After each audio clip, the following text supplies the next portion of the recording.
Hello there. Hello, everyone, and welcome back to Jedi Knights, the official Star Wars podcast of Joy Clicks. I'm your host, Christian Buckley, joined by my luxurious Chewbacca. Mike Luxurious. Yeah, Do you how you think doing, Mike? what kind of shampoo and conditioner do you think Chewie uses? Um, I feel like there's a joke with Head and Shoulders because it's everywhere on him, but I can't get to that joke right now. That was pretty funny the way that you said it. all right. I'll take it. How you doing, Mike? I'm doing good, man. How are you? Doing good. We have a lot of new Star Wars news to talk about today. We got a new reveal in the world of Star Wars, so it's always a good day when that happens, you know? Yeah, man. This is not something that I expected to get, I guess in the middle of, summer. But there you go. Absolutely not. You know, when the movies are taking a break, when the shows are winding down, we're blessed with video games. So seriously. Project Maverick was revealed. We're going to get to that on the show, as well as follow-ups to a fan favorite book coming to the Star Wars universe. Details about Ahsoka's role in Mando Season 2, highly speculative.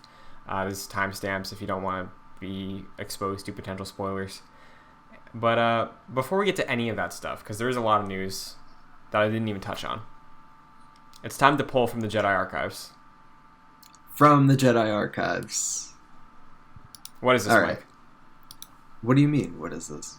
For new listeners, what is this? What is Oh, the Jedi Archives? you're talking about From the Jedi. Okay. So From the Jedi Archives is a fun little thing that we do here on Jedi Nights. It originated from a radio show with me and Jack Martin, where Christian and I choose a Wikipedia article of random significance or insignificance, really, and we discuss them on the show. So I don't know what Christian has, and he doesn't know what I have, and we're going to surprise ourselves. And I think because I went first last time, Christian, you should go first this time. Will do. I'll tee this up. Unsung hero. Something I'm about to drop on you. All right. I refer to you lovingly as my Chewbacca, and Always. Chewbacca had a very important role in Episode 6. He was not able to pilot the Falcon. You know, it was Lando, and Lando needed a co-pilot. So today, Nien Nunb is who we're talking about on my end. I love him.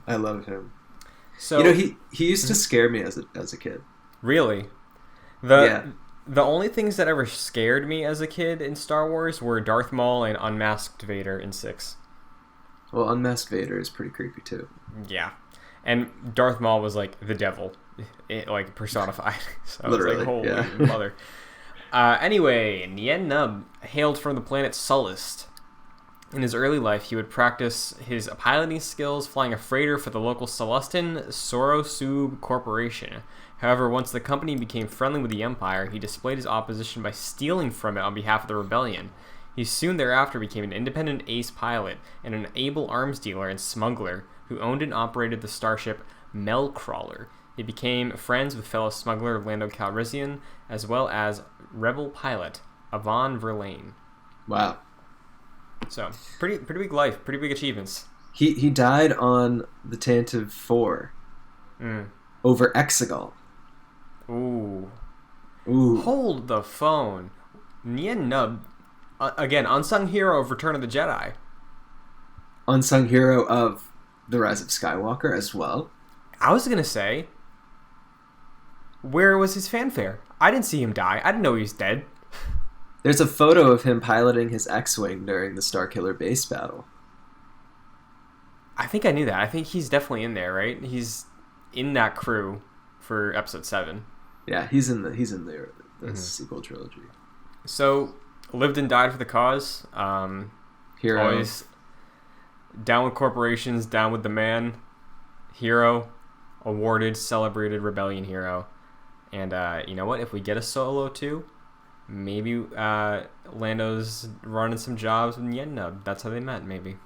That's something that I would want, honestly. I've come to appreciate Nien Nunb, however you say his name. Did you ever play the original Battlefront? I only played original Battlefront 2, and I think I might have played OG Battlefront 1 like one time. No, not the OG Oh. Battlefront, but the Mm-hmm. one like the newer versions of Battlefront, like the first one. A heck of a lot of it, yes. Yeah. Do you remember the planet Sullust? Yes, yeah. Yeah, that's where he's from. So That's very cool. He's also, I believe, one of the alien races you can customize your character to be in right. at least Battlefront 1. I don't think he is in 2, but yeah, wanted to shout out a hero of the rebellion. Definitely. All right. So my Wikipedia article, that was a good one, Christian. But Thank you. here we go. Let me tee it up a little bit. Sure. This is more Legends material than canon material, Mm-hmm.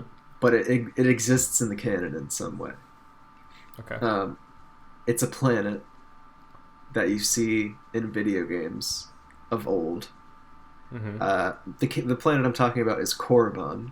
Yes, okay. I'm familiar. You're familiar with Korriban. I am. Yeah, it is the original homeworld of the Sith and a sacred planet for the Sith Order. It houses the tombs, many ancient and powerful Dark Lords of the Sith. And yeah, it's in Knights of the Old Republic. It's pretty cool. It's probably one of the coolest planets in that game.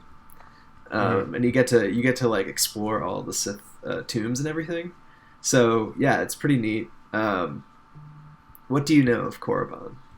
So I'm familiar with the fact that it houses the race of Sith. That is, I believe, Legends. Sith was a race in Legends. Am I mistaken or no? Yes. So like there was a pure... I mean, you're not mistaken. Like Okay, there was a Sith species. Yeah. Mm-hmm. So I remember from what I did read of the Revan book, visiting Korriban, and some tension existing with the pure blood Sith and other dark side wielders. So I know that is what I think eventually led to the Sith war or destruction of the Sith army in the Old Republic lore, but it kind of starts and stops there. Yes. Well, it also exists in the canon in some way as Moraband. Right. I remember they renamed it.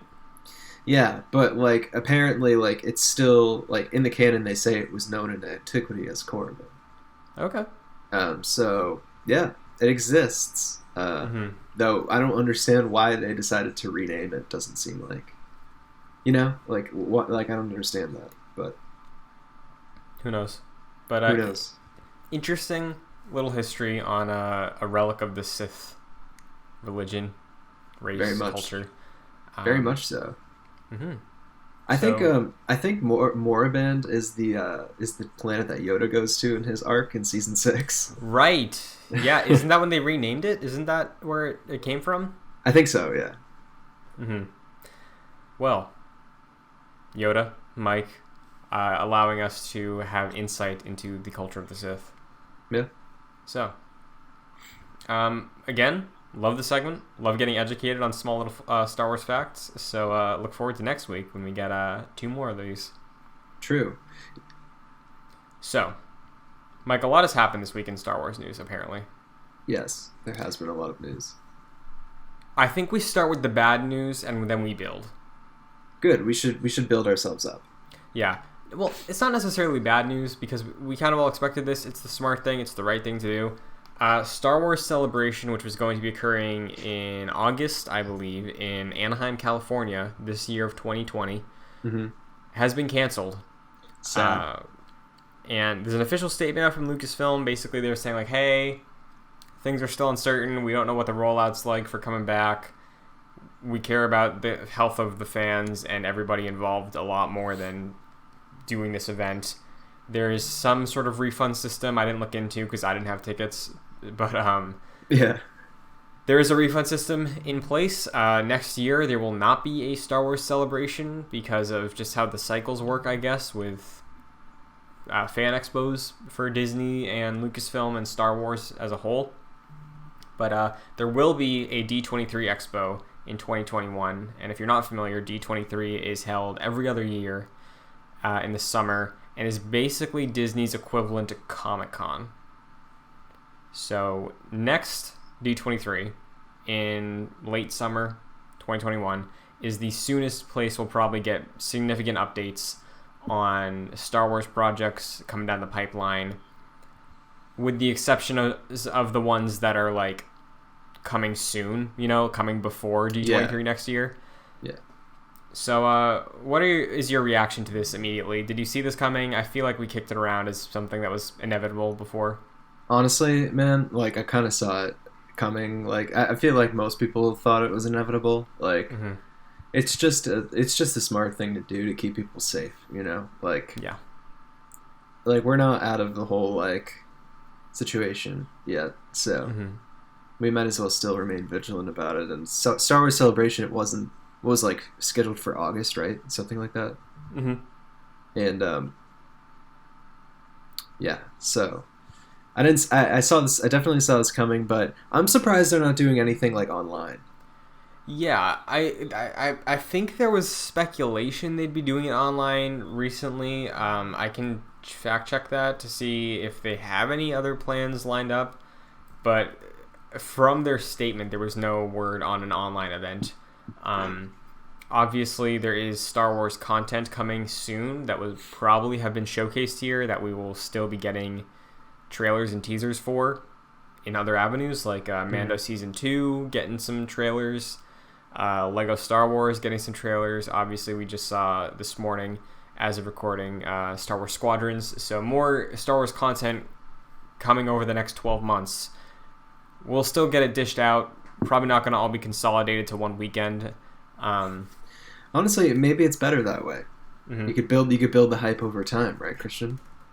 Yeah, and we've seen other companies who do events like this sort of adapt to the new pipeline, Nintendo, who is mostly operated out of Japan.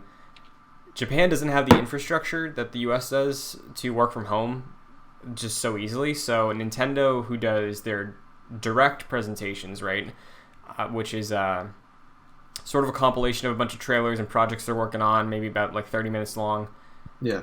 They kind of stopped doing those because logistically they can't get them shot or edited or filmed because they can't go into their studios. So that's interesting. Yeah, their solution has been to just drop trailers on Twitter instead of having a whole presentation together. It's like, hey, here's the vital information. This is the trailer for the game. We're going to tweet more newsletters, more blog posts leading up to launch. So I think we could see Star Wars with their projects for this year and early next year take a similar approach. Yeah, I would definitely agree with you on that.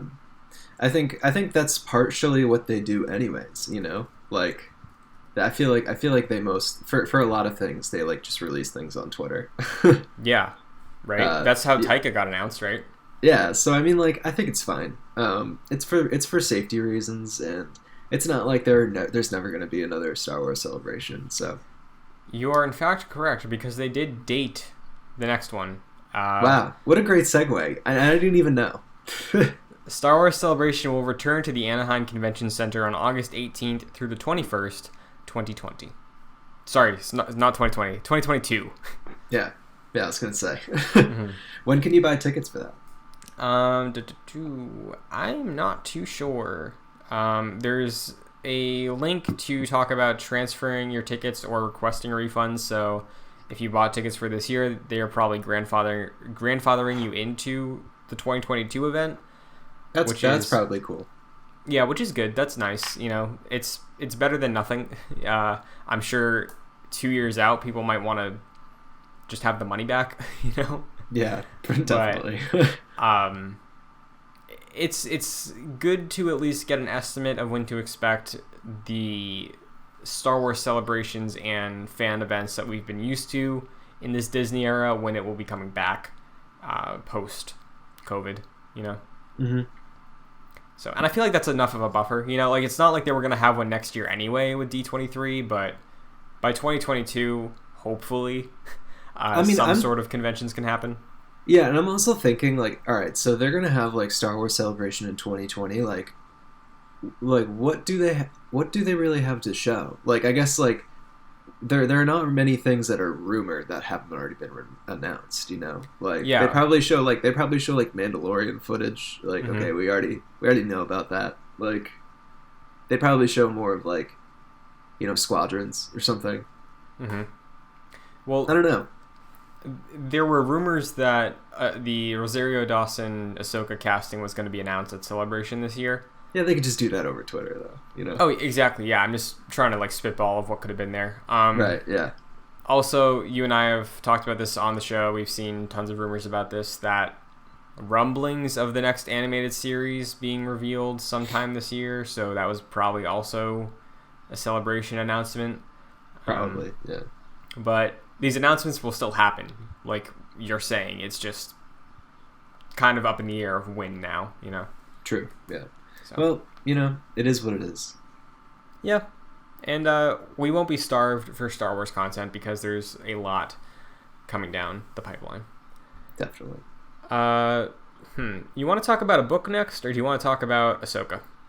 You want to talk about the book, and then also we can like update progress, if any, on the Master and Apprentice. Sure. So there's a book that you have told me about, which I've been meaning to pick up, called From a Certain Point of View, which is a recount of the history, legacy, production, and just existence of Star Wars A New Hope. And I believe you said that came out on the 40th anniversary of A New Hope? Well, okay, actually, A Certain Point of View is like written from... It's like alternate stories written from perspectives of like secondary characters. Right, okay, sorry, I was thinking of a different... Thank you, yes. So, yeah. 2017 is when that came out. Yeah.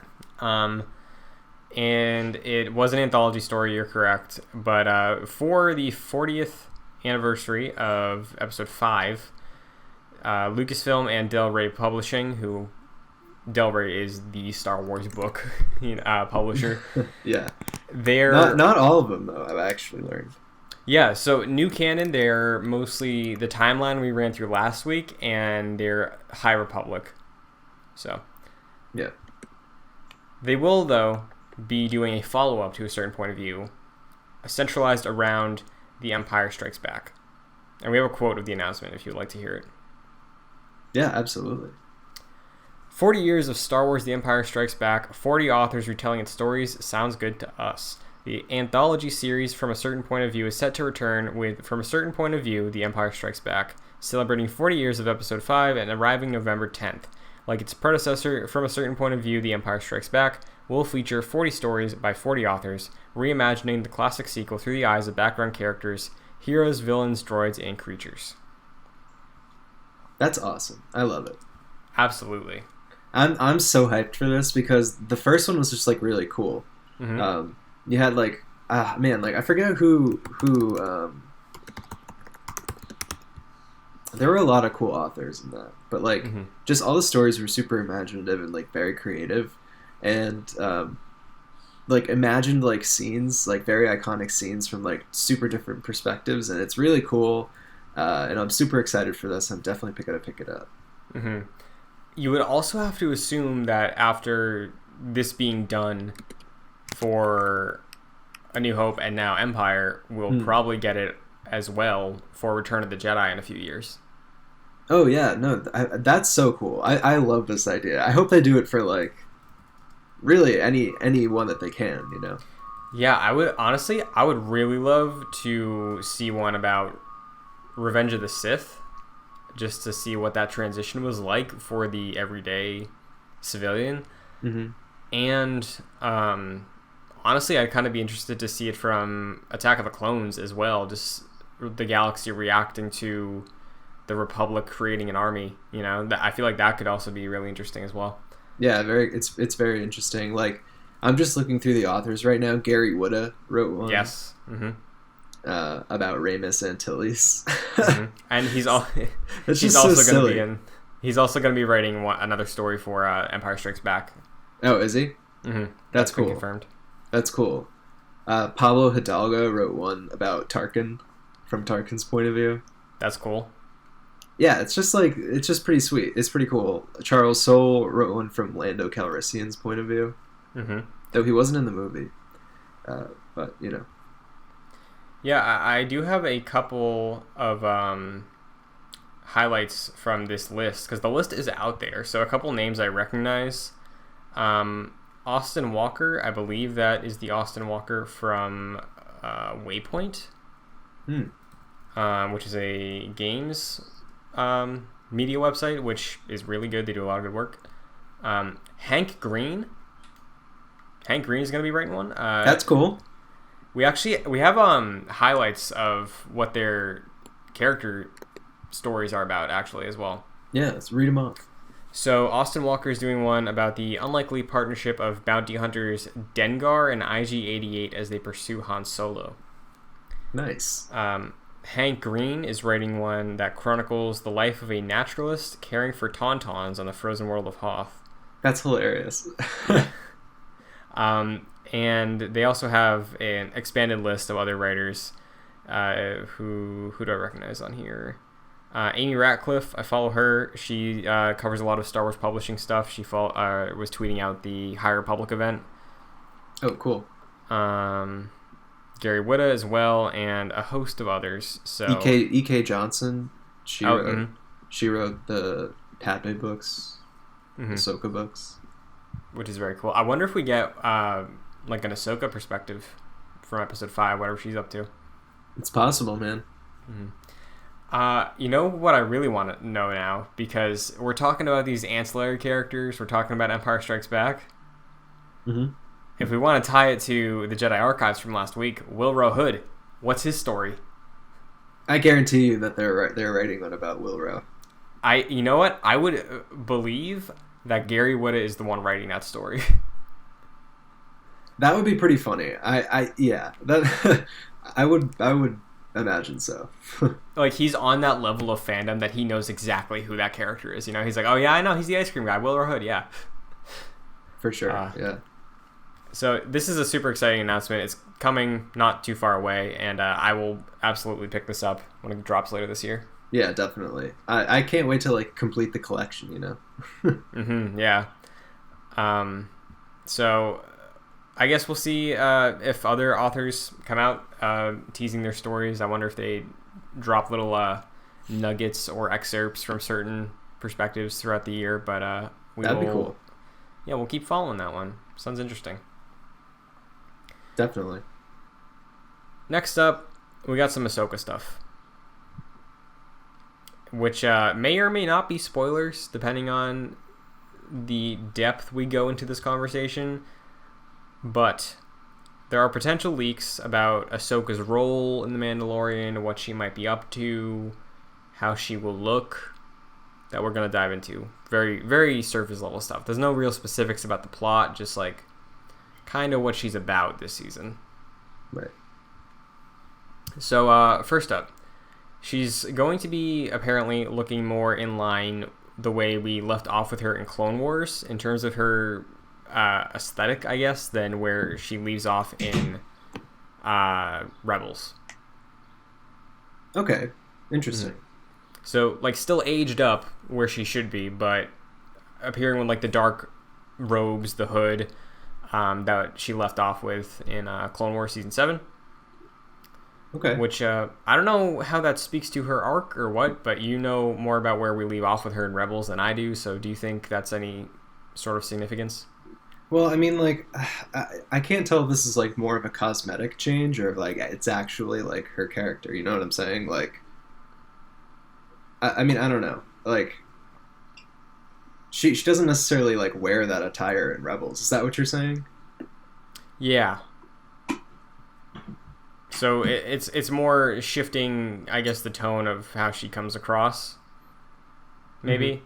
So I don't know if that... well, obviously in Star Wars we always get some pretty obvious surface level imagery in terms of like Luke wearing the whole black outfit in Return of the Jedi, you know, and Anakin's robes being the dark ones in The Order. So I don't know if that's going to speak to her alignment or anything or what, but we saw her kind of go rogue at the end of Season 7. You know, so like maybe it's more along those lines of like, I'm not pledging allegiance to anyone, I'm just here surviving. Yeah, actually, now that I'm thinking about it, like I'm not sure. I'm not sure if I want to necessarily like spoil that for you, Sure. since you haven't watched Rebels. Mm-hmm. But I mean, I could see them like taking that up again. But if like I can imagine like Ahsoka at the end of the Clone Wars like acting in that way. Mm-hmm. But I don't know. Uh, there's also rumors that she will be wielding a lightsaber. Good. So these are all coming from Star Wars Newsnet, being written by John Hoey. He does not say what his sources are. He just says, "I have been told these things." So again, take all these things with a grain of salt. But I think um, he's pretty reliable for the most mhm. part. Okay. So with that, with the introduction of another saber wielder in this era, I have to wonder what that means with like the force sensitivity of Baby Yoda or the dark saber. Like, how does she fit in here? You know? Yeah, I mean, I'm not sure, man. Like, I think there are like many ways. The thing is like I'm not sure she's gonna be like a character that's gonna like show up throughout the Mm-hmm. show, or if she's gonna just like have her own like one episode or like like arc maybe. Okay. We do have some word on that as well, further into this article. Oh, okay. They're saying that they don't think that Ahsoka will have a large role in The Mandalorian, but again, speculation is that this is a test run to see if she can spin off into her own show in live action. But in our discussions with our contacts, this is from John, we get the feeling that she's going to give off a Luke Skywalker at the end of The Last Jedi vibe in a sort of face down the First Order with a laser sword sort of way. Though I don't think she'll be using a force projection, and it will not be the First Order. But sort of mirroring the arc of Luke we see in The Last Jedi, but not to the same extents or same reasonings for Luke's path, you know? Right. Yeah. So I feel like taking that into account, taking these rumors, because they kind of end there, I wonder, like, what the direction is with Ahsoka for the future, because if it is to tee up a spin-off series that takes place post-Mandalorian or at the same time as Mandalorian, how much do we explore with her? How much does she tie into Luke and the new Jedi Order, right? Because these are ideas that you and I have brought up a lot.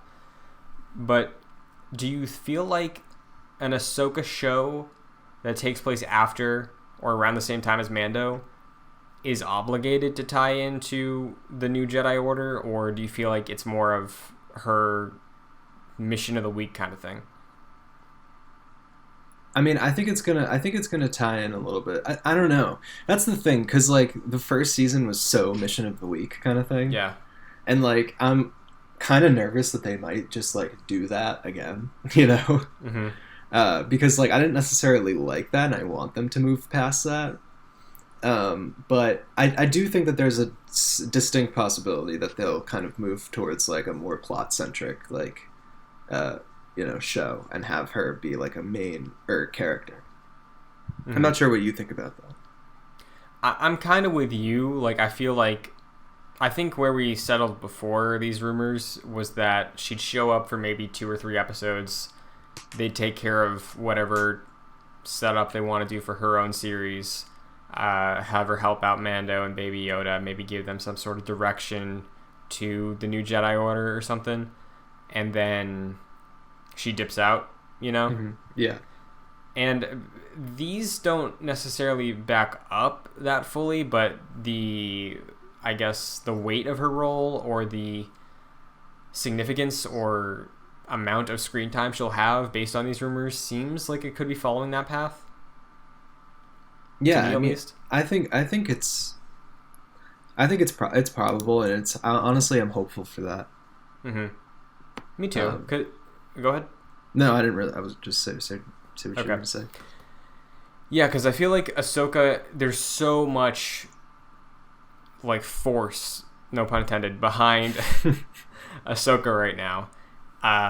Like everybody's just so excited to see what happens with that character next that I wonder how hard it's going to be to get that right in a show that she doesn't have much to do in. You know what I mean? Yeah, no, I feel you. Like, I feel like there's going to be a pressure to be like, okay, we can't make Mando the Ahsoka show right now, but we're teeing that up and naturally weaving her in to where we're going here, which at that point, is it predictable? Like, does she come in and it's like, yeah, okay, this is how we progress the Baby Yoda Force sensitivity plot? Or is it a random she saves a village sort of thing? Like, I feel like it's either predictable or it's something that might be insignificant. That's where my head is at right now. Yeah, I mean, I think I don't really know. We'll have to see, I guess. Yeah, we will. And regardless, I'm sure it's going to be handled very well because Filoni's writing it. Favreau clearly respects him and their partnership and the character as well. So I don't think it will be forced. I'm just saying there's a potential for this to be lopsided in terms of what you want in terms of progressing a through line for the whole series versus couple random episodes and then the chunky Ahsoka like exposition arc, you know what I mean? Yeah. So when do you think we get like the official either announcement or first look at her in live action? I think we get like the official announcement of her and maybe like the announcement of the other people who are rumored to be in this as well. Mm-hmm. Probably like sometime in late summer, I would say. Like probably close to when Celebration was supposed to happen, right? You would assume so, yeah. So I think that's probably likely. Maybe a little earlier now that they're not like bound by those constraints. Mm-hmm. But yeah, I'm not sure that we see anything until we see like a trailer for Mando season 2.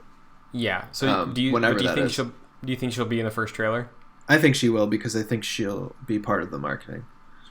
Yeah, I agree. I feel like she's such a known character at this point too that having her on a poster or having her as like the stinger on the trailer of like Mando meeting her and then she says something. Yeah, that's money, like, and that's money in the bank, dude. For sure. So I think she's going to be used heavily in the marketing. So we're going to get like an early announcement that she's in it, and then like maybe like she's in the trailer or on a poster or something. For sure. Yeah. And regardless of however they handle this, I'm just still very excited that she's going to be involved. Yeah, me too. I think it's a great decision. Mm-hmm. And it's like a no-brainer at this point, right? Like, yeah, she's clearly the fan favorite addition to the canon of the last, like, 15 years? So... Right. I mean, she wasn't even really supposed... Like, for a while, like, people didn't really like her. Yeah. So... It's exciting. I'm excited to see when we actually get the official word, whenever that will be. But yeah. Speaking of unofficial word, if we want to get on the flip side of that, Gary Whitta, Mike. Yeah. Whitta's back. Because he has a heavy name drop in this episode so far. He does. Gary Whitta, writer of Rogue One, has been tweeting. I don't know if you've been seeing any of these tweets. I have really haven't, to be honest. Okay. So I believe this all started about a week ago, the day before the PS5 event. I think he said something to the extent of, be excited for tomorrow, #MTFBWY. So clearly teasing a Star Wars thing, right? Something of the sort. And the PS5 event came and went. No mention of any Star Wars things. People were speculating it would be Star Wars Squadrons because that leaked earlier in the week. But nothing from him in Star Wars. There was a game that was shown at that event called Project Athia, which is a Square Enix game which has this expansive, crazy lore universe they're building, and he is writing it. He's writing it with a bunch of other writers from film and TV. But one would assume the big announcement he was teasing was Project Athia. It is in fact not. Wow. according to our friend Jack Martin, who Thank you, I Jack. saw the tweet. I saw the tweet. He showed me the tweet. I was like, Verified. okay, Jack, I will listen to you. Apparently, I listen to Jack regardless if he's telling me something verifiable. that is fair. I listen to Jack all the time. Absolutely. So apparently, Gary Whitta said the Project Athia tweet, the Project Athia news, was not the tweet I teased.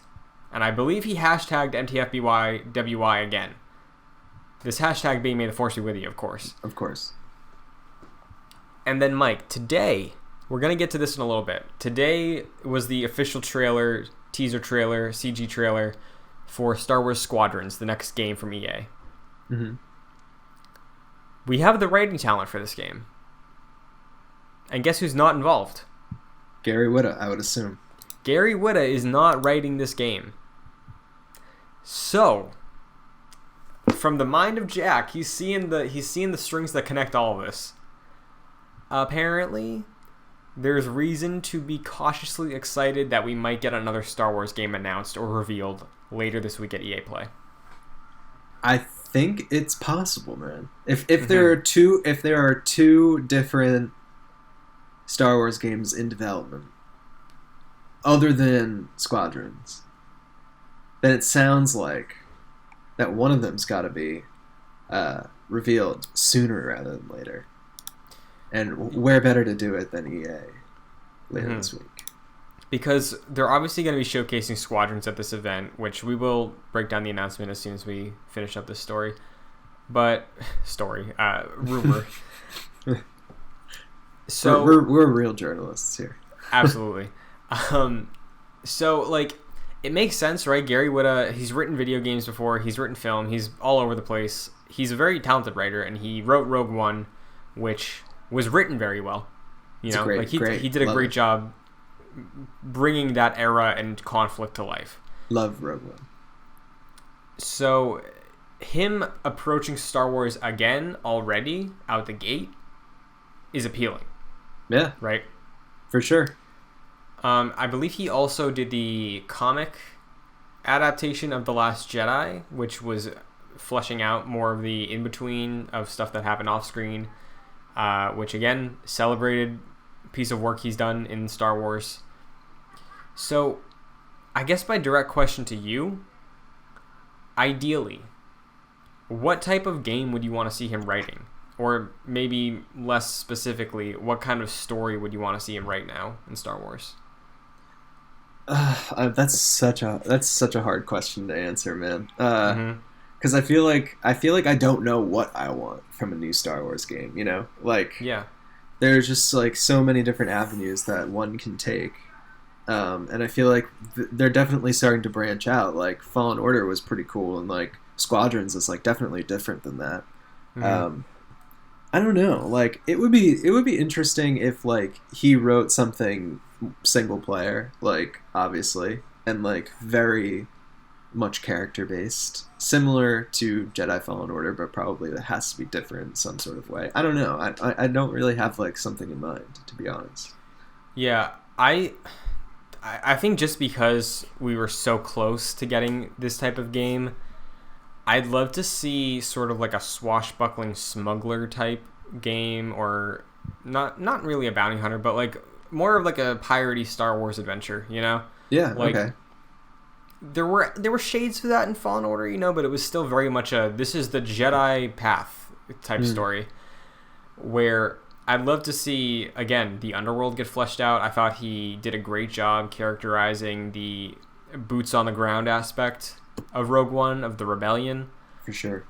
So seeing him be able to flesh out either an era or character or facet of Star Wars that we haven't seen in a game yet, like you said, they're starting to branch out a little more from EA games.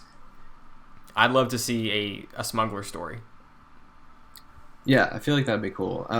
He definitely nailed like the grittiness in like Rogue One. Yeah. So I think he could probably do pretty well with like nailing that like gritty smuggler kind of thing. I would like it to be sort of Knights of the Old Republic style, like where you can get on your own like ship and like choose which planets to go to and stuff. Well, it's kind of like Fallen Order style too. Yeah. But yeah. I think that'd be cool. I'd be cool also with like an Uncharted style game, which is pretty linear but has a great story, a really fun adventure. Yeah, yeah. Very bombastic set pieces. Would love to be running on a crashing ship flying into a planet's atmosphere and jumping into an escape pod or something. That'd be cool. Yeah, I'd love to see him flex that way because I'm gonna start believing now that he's actually writing another Star Wars project and it's a game because that'd be awesome. But he's definitely involved in some sort of Star Wars project. Yeah, I think that's safe to say because I think so. We know for sure his name is not tied to Squadrons at all, so there is something else he is working on. You would assume based on this string of tweets, this logic supplied by Jack, and it sounds kind of realistic to me. Yeah. So we will most likely, if there is anything, see it this coming Thursday, the day after the show posts. So if there is something announced, yeah, that is a hope. If there is something announced, we will recap it on the following episode. Absolutely, of course, as we always do. But you know what we didn't talk about? Just really quick. Have you started reading Master and Apprentice? I read the first chapter so far. Okay, cool. Yeah. How far are you? I'm like 90 pages into it. Nice. But yeah, it's good. Yeah, I like it. Bit of a slow start, but I'm liking it. I like the mood, I guess, if that's the right way to talk about it. Yeah, mood, tone. Sure. I like the foundation that's been laid. Yeah. All right. Do you feel differently at all? Like, is it exciting for you? Is it boring for you? Like, where are you at? Oh no, I think it's exciting so far. I mean, like I haven't really read much of it, but like, yeah, I enjoy it. Yeah, it's definitely promising. I'm excited to see where it goes. So for sure. And I have a couple people I know who are following along, and they are also enjoying it because, specifically my friend Zach, he just finished Clone Wars, I think, and he texted me. He's like, "So is Obi-Wan just like the best Jedi?" And I was like, "Zach, you're speaking to me right now." Yeah, he kind of is. Yeah. So the prospect of seeing him training, I know people would love to see more of that. I would love to see more stories about young Obi-Wan because I feel like there's potential there. Definitely. So. Definitely. But with that, we have reached the biggest talking point of the week so far. And this happened earlier today. You, myself, and one Kevin Diaz of the Joyclicks Gamescast reacted live to this announcement. Absolutely. This is, of course, Star Wars Squadrons, a new dogfighting game from EA, developed by Motive, who worked on Battlefront 2. They did a little support work on Anthem, and I believe in the past a couple of racing games for EA, so they clearly understand movement in video games. Yeah. I don't know if you played Anthem at all, but I tried the beta. I did not. Feels great to fly around in that game. Really? That's the highlight. That is the thing that game has going for it. Okay, cool. And we've talked about it at length before. Battlefront dogfighting is fun. Battlefront we're huge fans of, but the experience of flying an X-Wing in Battlefront is just cozy, Yeah. So a couple hours after your initial time seeing this trailer, has anything changed for you in terms of Star Wars Squadrons? Well, I have to say the trailer was like pretty intense. It got me, it gripped me, it got me on the edge of my seat. But I'm not like the biggest fan of like the flying mechanics in Battlefront 2. I don't know, for some reason like they feel awkward to me. There's a lot of room for improvement, I guess. But I imagine that if EA is going to create a game solely around those mechanics, that they are going to tweak it until it feels really good. Oh, absolutely. So, like, I don't want to like completely base like my judgment on, another game's sort of mechanics, but like it's the same thing. But yeah, I don't know. Like I was never like super into these kind of games anyway. So I'm still not sure if I'm like if I'm like that interested in it. Sure. But the trailer did look really nice. Like it looked beautiful. Mm-hmm. And it does. I'm excited to see gameplay because like if the gameplay looks cool, then like maybe I'll pick it up. Yeah, we do have a few details about the gameplay, but I guess we can recap the trailer first. Basically, it's not very long. It's gorgeous looking trailer. Opens with a dogfight in space between a Imperial TIE fighter pilot and a New Republic X-wing pilot. I was gonna say Rebellion pilot, but that doesn't work anymore. True. And it looks beautiful. Yeah, it looks great. It starts in space. We get them like weaving through asteroid fields. It looks really cool. And the entire narrative of the trailer basically is just their initial conflict together, these two pilots. They go back to base. They have a rousing speech from their commanding officer on the Republic side and the Empire side. And then they get back into it for confrontation, really leaning into your squad, 5v5, basically trying to take down the enemy flagship. Mm-hmm. And that's pretty much the story the trailer tells. It's like we get some cool little moments in speech of the Empire side, which feels like the Empire giving a speech, and then the New Republic giving a rebellion-esque speech, Of course.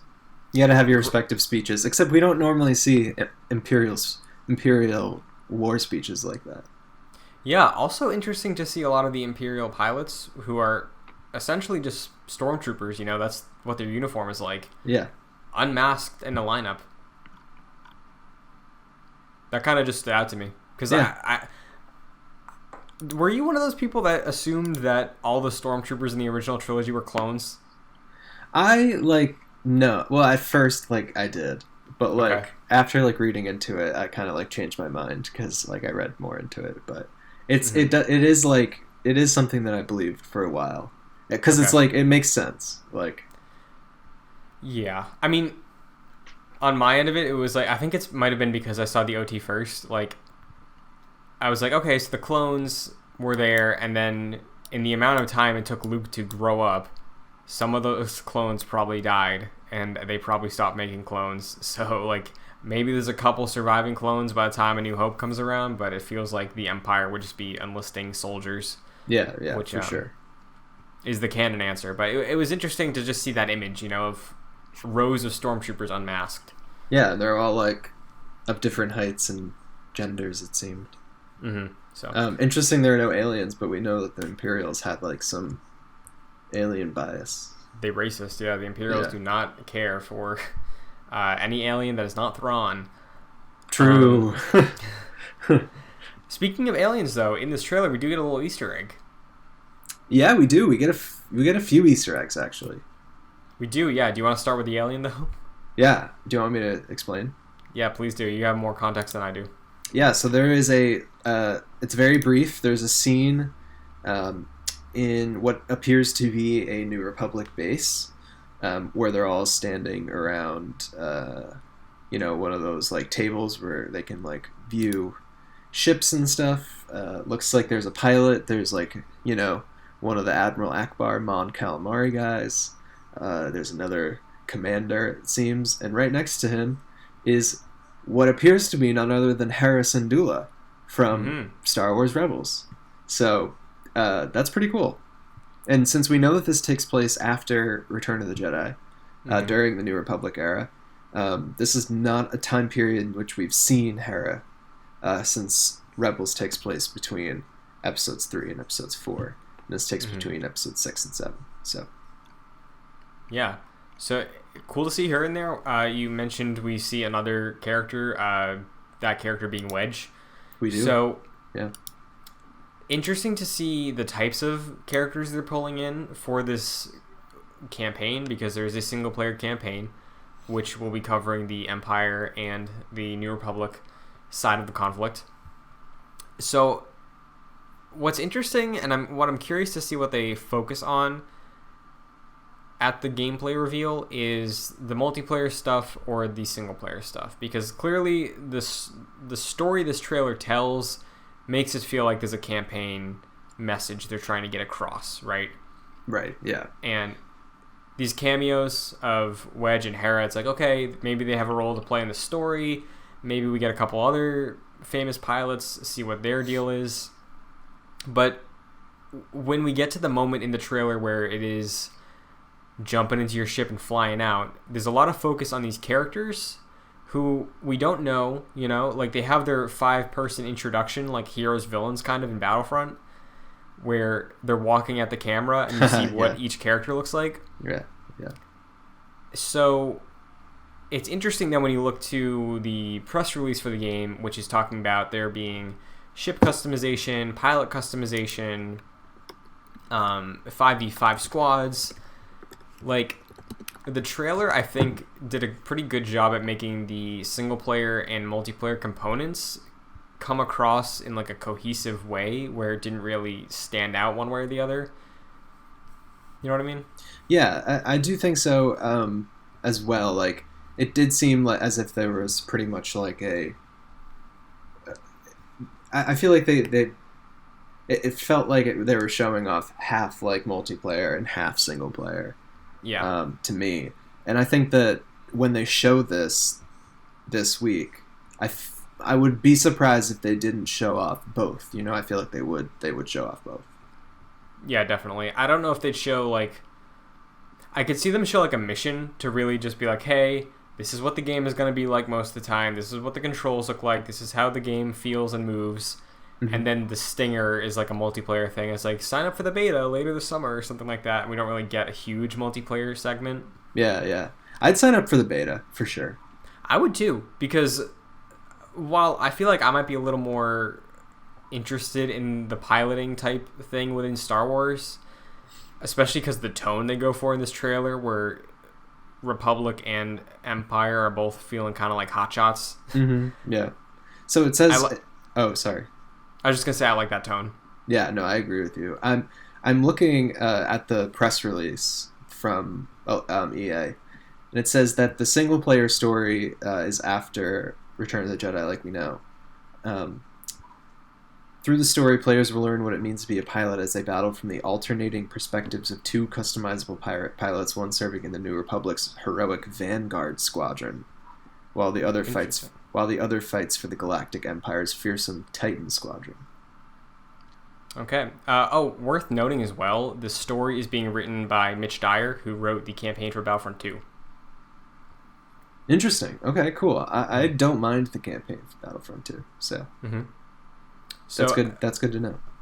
Yeah, and from what the issues I've heard with that campaign, it just seemed like it was a little restrictive with the canon restrictions that were implied for or implemented for Luke and Kylo Ren and relation to the Empire and the Emperor. So doing New Republic, where there's 30 years of untapped storytelling there, maybe that freedom will just lead to a better standalone story, you know? Yeah. I mean, I'm excited for it, man. It seems it seems cool, and I'm excited to see if there's any... I just want to know what they're going to show off at EA Play, so... Me too. It's also worth noting that the game is coming to current generation consoles, PC and Steam, and the game is fully playable, Mike, from beginning to end, and I believe multiplayer as well, on PC and PS4 in VR. That's big. That is huge. That's very big. Yeah. That's one of the first big name AAA games that has full VR capability, you know? Yeah, I think the only other one I can think of on this level of production would be, or at least on PS4, because Fallout's on PC and Skyrim, but Resident Evil 7. That was one where it's first person, you can play it standalone as you would normally play a first person game, or you can do the whole thing beginning to end in VR. Yeah. So yeah, having something that is on this level of a production from EA, which, say what you want, but the games look amazing. They always look really good. They do. And especially, Mike, after I was able to play the X-Wing mission from Battlefront 1 in PSVR, dear Lord, this is going to be so good. Like, I'm in day one just for the VR aspect. Like, you're going to blow the dust off your PSVR. Absolutely. Yeah. Because I love my PSVR. I haven't had reasons to use it for the past few months. Right. But this, Vader Immortal, honestly, at this point, I'm probably going to pick up Iron Man VR too. Like, it feels good to have these big budget experiences being thrown in a VR headset right now. Oh, yeah, why not? And specifically with this, because with the X-Wing VR mission from Battlefront 1, it was cool. It was like 10 minutes. Basically, had to escort K2. I think it was K2, or it was at least the U-Wing ship from Rogue One. It was great. It was really cool to fly through, do the whole jump to hyperspace at the end of it. Great. So to play a full campaign in VR, get the music going, get the tense dogfighting elements, is incredibly exciting to me. Yeah. Yeah. Do you like the dogfighting in Battlefront 2? So, yes, but I understand why people wouldn't. You know, because okay. It's definitely a choice to have the entirety of your control just be on the sticks.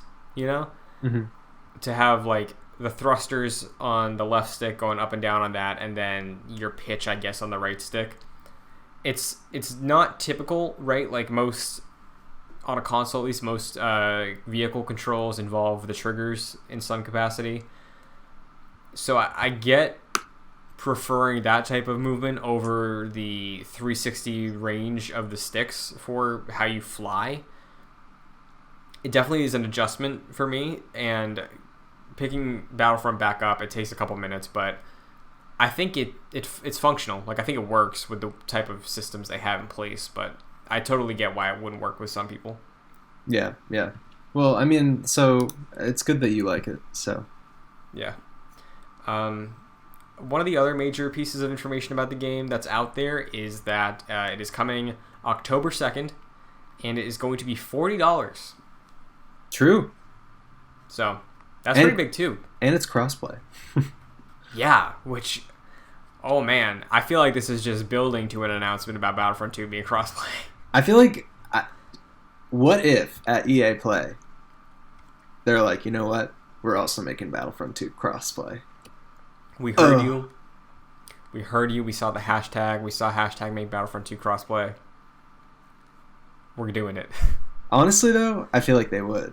That's possible. Yeah. I feel like that could be a huge announcement, right? Because, like, I think the only other game they could announce to be crossplay instead of Battlefront 2 as, like, their big, like, hey, look at us, we're really going in on crossplay, because they did Need for Speed, now they're doing this.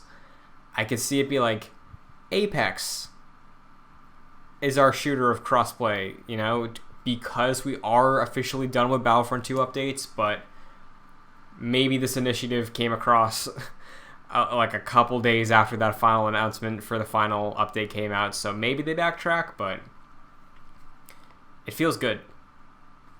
Definitely feels good. So overall, I feel like this is a really interesting announcement for them. I'm really curious to see how gameplay shows up, but I guess my question to you in terms of this game, do you think this is like symbolic of a new era for EA? Because we saw the reception of Fallen Order, even in like US video game sales this year, has flown up the charts thanks to quarantine and the free update they did for May the 4th. So do you think that now EA is sort of seeing the benefit of having a strong single-player, diverse experience when it comes to the IP of Star Wars, that maybe continue this? No, because I don't know why they would make this game if that's what they thought. Like, though it is $40, and like it just seems like this is kind of it. To me, this feels like a throwaway game. Okay. Like when you compare it to like Fallen Order, like Mm-hmm. it just kind of seems like something that they were working on that like probably was siphoned resources from for Fallen Order or something like that, you know. Mm-hmm. But yeah, I mean, it seems like the campaign in this game is going to be much less expansive than what we saw in like something like a Fallen Order. So it's hard for me to say that EA's like learned their lesson and like is going to just do campaign games like Fallen Order for every single game. I do think it might be sort of not evidence, but I think maybe a sign that they're more open to doing smaller projects, right? Because I would call Fallen Order a smaller project when you compare it and the context of that game to the rest of EA's output this generation, right? Yeah. Like all their shooters, all their sports games, the big RPGs like Mass Effect and Anthem. Like, I think a Fallen Order game is much more modest than the others that I just mentioned, right? And yeah, well, I don't think a dogfighting game, a game about X-Wings and TIE fighters, could really be on the level of a Fallen Order in terms of its narrative, which maybe it is. Like, I'm expecting this game to be like 5 hours long, and I feel like I'd be okay with that. Yeah, I mean, you're paying $40 for it, so you gotta be okay with something like that. Yeah. Mm-hmm. So I do think it's a matter of like looking at the context of what type of game it is and what void it would be filling for that IP, but I'm hopeful that maybe next year we see another smaller initiative like this, which maybe it is reusing assets, maybe it's pulling from Battlefront 2 stuff, like maybe we get a Republic Commando reboot using maps and character models from Battlefront 2, but it's a story written about a band of like Delta Squad in Clone Wars, you know? Yeah, true. Like, if that's the route we take with this, I'm cool with that, personally. Yeah. Like, I mean, like I said, like it's not like they're marketing it as a full-fledged game. So, you know, it is what it is. Yeah. So, I guess we'll see more of what this game has to offer at EA Play, which is happening Thursday, 4 Pacific, 7 Eastern. That's going to be restreamed on the YouTube channel if you're curious about that. Cool. But yeah, do you have any closing thoughts on this brand new Star Wars game or hopes for EA Play? Yeah, I mean, I guess I'll just say that I hope that there is some gameplay for my hopes. My 3 hopes for EA Play. They announce a new Star Wars game. They show gameplay showing both multiplayer and campaign of this new Star Wars game, and they announce Battlefront 2 is now crossplay. Those are my 3 hopes. I feel like those are realistic hopes. Well, we'll see. I wouldn't be surprised if we at least get 2 of those things. I'm really hoping for the last one, to be honest. Yeah, me too. We're definitely getting one of them. Oh, for sure, yeah. They've already said we're getting gameplay for this thing, so. Yeah, so. Mm-hmm. But I think that's going to do it for episode 36 of Jedi Knights. Nice. Mike, if there's anything you want to shout out, now's the time to do so. You can follow me on Twitter at Mike P. Connors. Very nice. You can follow me on Twitter or Instagram at Chris N. Buckley. Like I said, Mike and I reacted to the reveal of this trailer, which is uploaded on the YouTube channel, youtube.com/joyclicks, which you may already be at if you're watching our faces for this podcast, because we upload it to YouTube. But if you don't like that, and you're listening to it on an audio platform like Spotify or Apple Podcasts, and you can rate or review the show on that service, and you enjoyed the show, or if you're not driving, you can leave a star rating. It takes 2 seconds. Seriously. But I even do it. Mm-hmm. Yeah. Whenever I'm listening to a podcast, especially if it's a new podcast that I'm just starting out on, if someone very politely says, "Hey, maybe do it," I do it. It takes like 2 seconds. It does take like 2 seconds. Mm-hmm. So please. Yeah. So look forward to EA Play. Excited for the future of Star Wars, even though Celebration got canceled. But I'm sure the summer is going to have some exciting stuff for us. So. Yeah, I'm positive of that. Mm-hmm. Until then, though, we're fine. Everything's fine. How are you? May the Force be with you. General Kenobi.